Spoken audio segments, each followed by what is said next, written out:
Chers amis, bonjour, on se retrouve pour les Passions d'un Hébreu. Cela fait quelques semaines, mais au vu et su des événements qui sont les nôtres en Israël, bien évidemment que la chose est compréhensible. Et pourtant, il nous faut parler de cette géopolitique actuelle, contemporaine, et qui nous laisse pantois si ce n'est quoi. La gauche et la droite ont échangé leur place. Le débat persistant sur le politiquement correct au sein du milieu universitaire est en grande partie la conséquence d'une transformation de l'idée centrale de la gauche. L'affaiblissement, voire l'effondrement des idéaux d'une humanité commune qui l'animait depuis plus de 2 siècles. Certaines attaques de la droite, mais pas toutes, sont fallacieuses. Par exemple, la droite entend beaucoup parler de la dangereuse politisation de l'anglais et des études féminines aux États-Unis, mais aucune plainte lorsqu'il s'agit d'économie ou d'affaires. Mais cela ne doit pas masquer une ironie troublante, mes amis. La droite, traditionnellement gardienne des privilèges de quelques-uns, parle désormais, oui, désormais, dans un langage apparemment général du mérite, de la raison, des droits individuels et de la vertu qui transcende la politique. Alors, qu'à notre grand étonnement, une grande partie de la gauche est tellement préoccupée de démystifier les généralisations et d'affirmer les différences entre les groupes, aussi réelles soient-elles, souvent, qu'il a cédé le langage même de l'universalité qui était son droit de naissance. Et tout au contraire, ces dernières années, voici que notre gauche a eu du mal à aller au-delà de ce qu'on appelle désormais la politique identitaire, une politique qui s'enracine davantage dans l'affirmation de soi du groupe que dans les tentatives de créer de larges alliances. Bien entendu, les groupes opprimés doivent toujours lutter pour surmonter leur statut de seconde classe. L'égalité n'en exige pas moins, nous le comprenons. Mais ce qui a commencé à la fin des années 60 comme une affirmation de dignité par divers groupes, un remède à l'exclusion et au dénigrement et une demande de représentation des sans-voix, a développé ses propres habitudes et méthodes de réduction au silence. À l'extrême dans l'académie universitaire, bien entendu, mais aussi à l'extérieur, les normes et les traditions sont désormais considérées comme de simples camouflages destinés à des intérêts particuliers.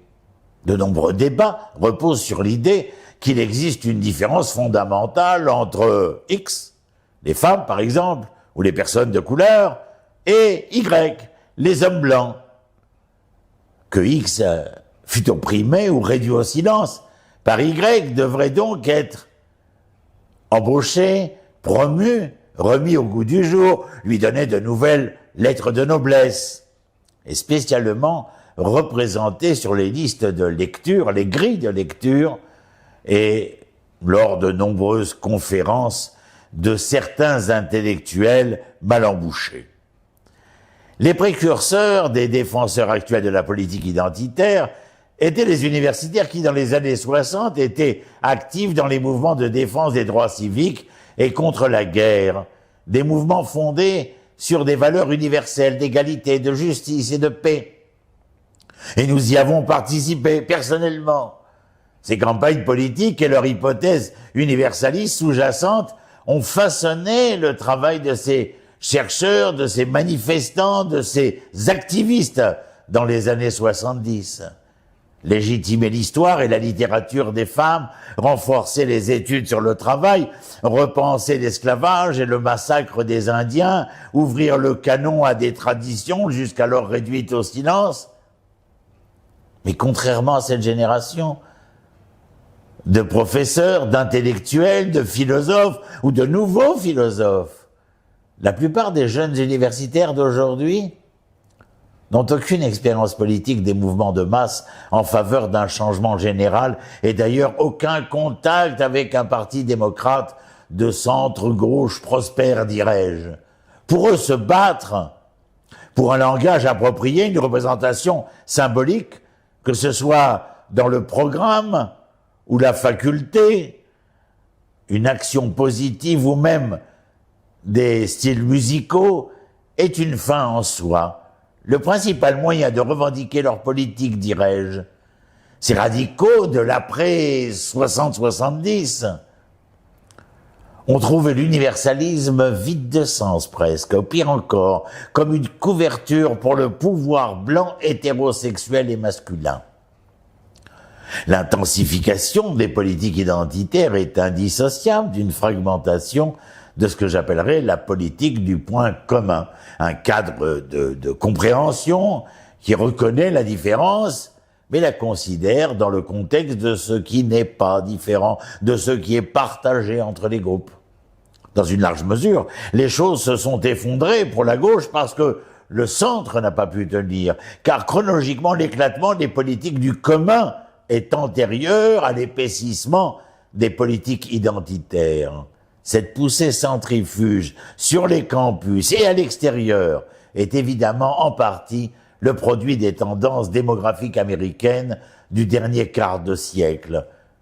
Entendez bien, immigration croissante en provenance d'Amérique latine, d'Asie et d'Afrique, une fuite, je dirais, entre guillemets, blanche des villes, de la cité, l'intégration des campus à la suite des victoires des droits civiques, concurrence croissante pour des ressources rares.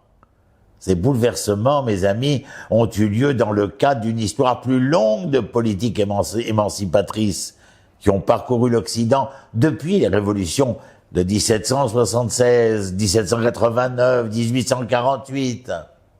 Au cours des 2 derniers siècles, les croyants en une humanité commune se sont regroupés autour de 2 grands idéaux progressistes, l'idéal libéral, inscrit dans la Déclaration d'indépendance et plus tard dans la Déclaration des droits de l'homme et des citoyens.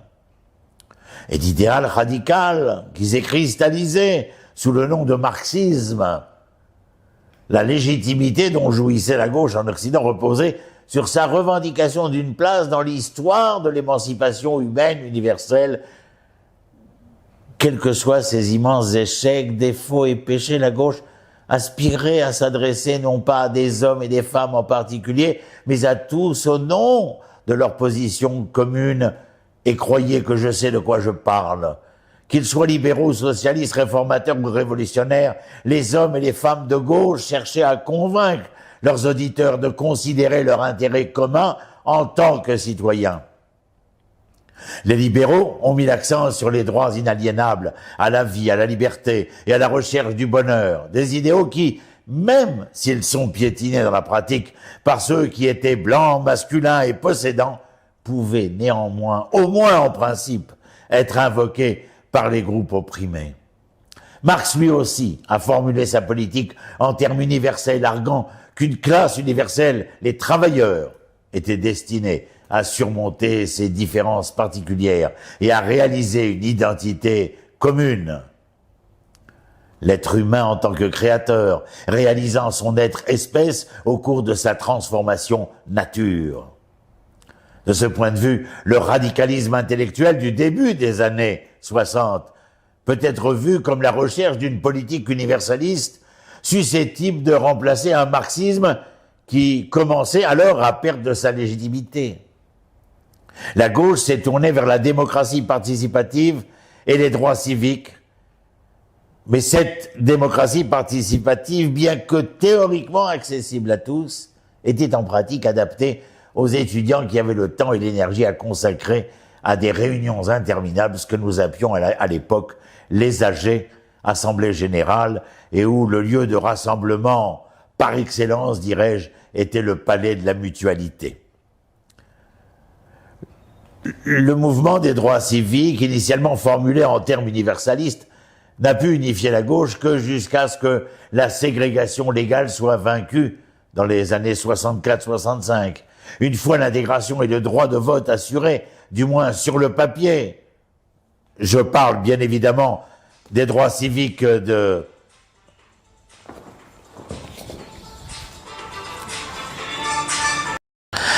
Nous reprenons 1, 2, 3.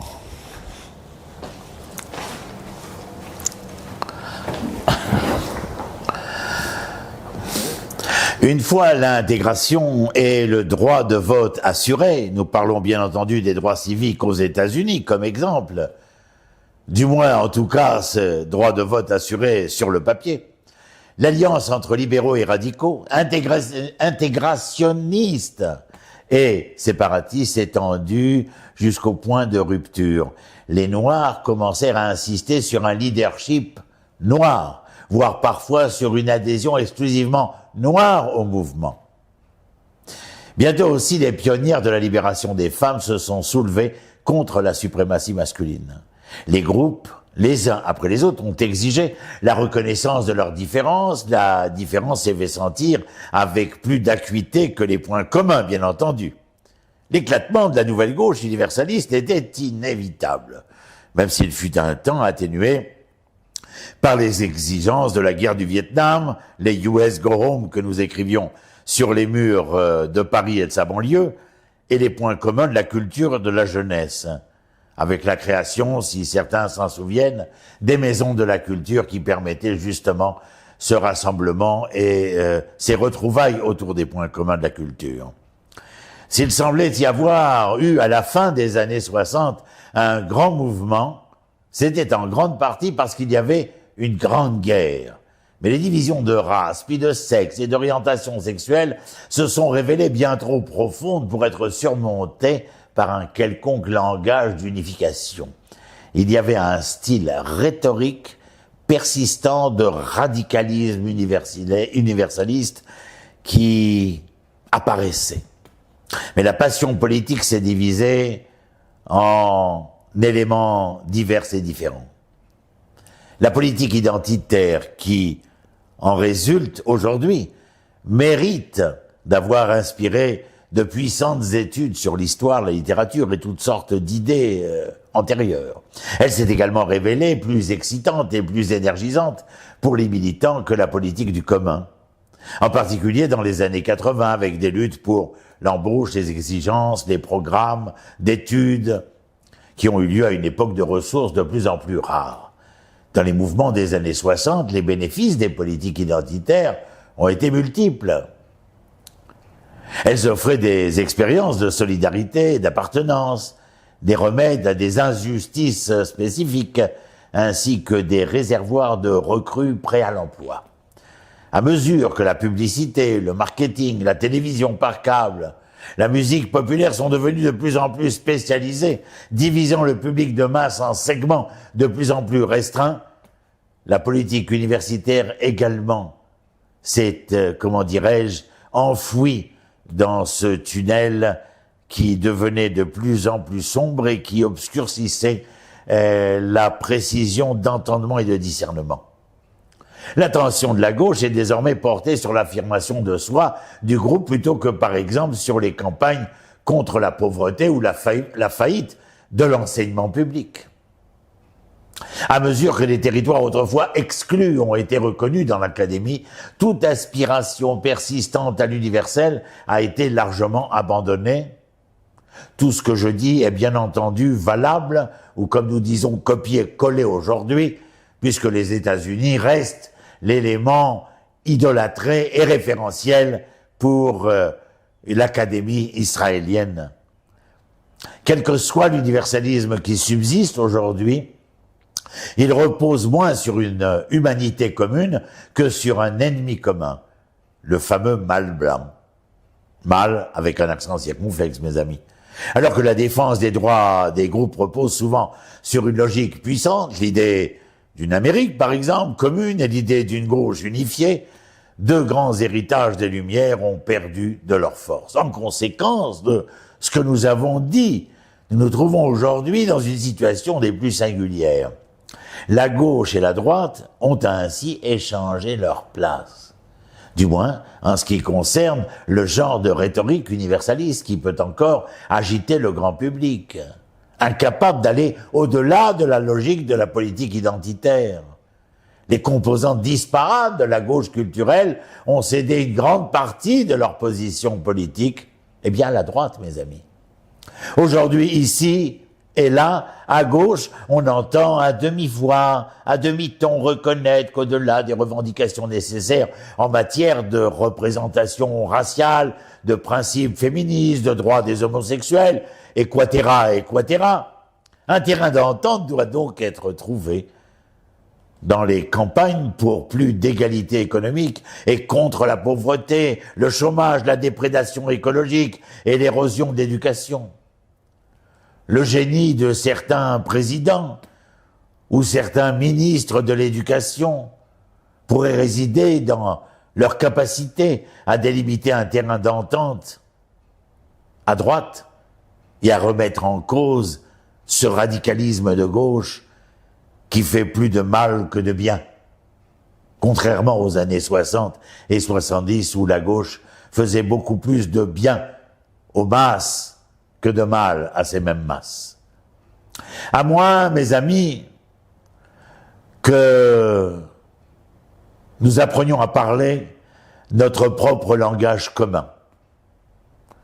Les fragments de la gauche, ainsi, pourraient être condamnés à des secteurs distincts, parfois les éléments les plus brillants qui devraient être mis à jour aujourd'hui, et que cette gauche radicale a brisé et a rendu marginal. Il y a là un dommage essentiel qui fait, comme je l'ai dit dès le début, que nous avons pas seulement l'impression, mais concrètement dans ces pouvoirs sociopolitiques d'aujourd'hui et même économiques, mais disons sociopolitiques de manière plus probante, la droite est devenue la gauche et la gauche est devenue la droite. À nous d'y réfléchir, à nous d'y penser, à nous de prendre les positions qui sont exigées ici, et de savoir que le radicalisme de gauche est devenu, et non pas va devenir, est devenu un fascisme à sa manière, ce qui paraît tout étonnant, et qui presque s'entend comme un oxymore. Fascisme de gauche. Eh bien, il n'y a pas d'oxymore. Le fascisme pouvait avoir été de droite, mais le fascisme est devenu de gauche, de ceux qui se refusent à l'identité nationale, à la politique identitaire, à la reconnaissance des traditions, des vertus, des valeurs qui sont inhérentes à la singularité de chaque peuple, de chaque nation, et en aucun cas nous ne pouvons transformer cela dans un tohu-bohu, espèce de globalisation, de mondialisation absolument inacceptable, et nous voyons ô combien la chose, avec l'éveil des peuples et des États-nations, vient contredire absolument ce vandalisme fasciste d'un islamo-gauchisme voulant tout balayer sur son passage. Il y a encore beaucoup à dire, mais je m'arrête et je vous dis à très bientôt, en espérant que vous serez présents, que vous verrez ces vidéos.